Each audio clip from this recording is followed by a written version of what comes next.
Salam Media Sriwijaya.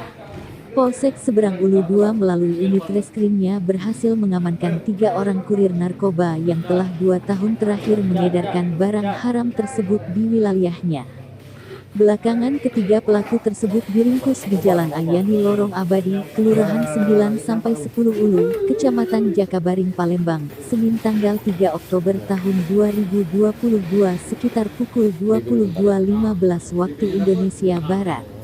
Dari tangan pelaku diamankan 5 paket besar sabu-sabu yang dibungkus plastik klip bening dengan berat bruto 55,32 gram, seperangkat alat hisap timbangan digital, sebal plastik klips bening.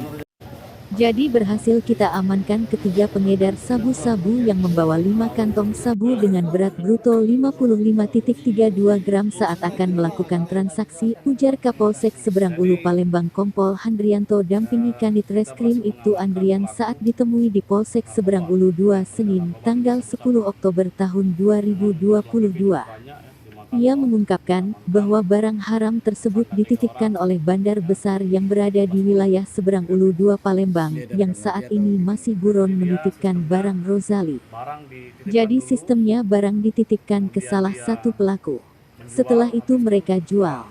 Kalau dari pengakuan mereka keuntungannya senilai 33 juta katanya. Ia menuturkan, ketiga pelaku ini sering menyebarkan narkoba jenis sabu-sabu di wilayah Seberang Ulu Palembang dan telah menjualnya selama 2 tahun.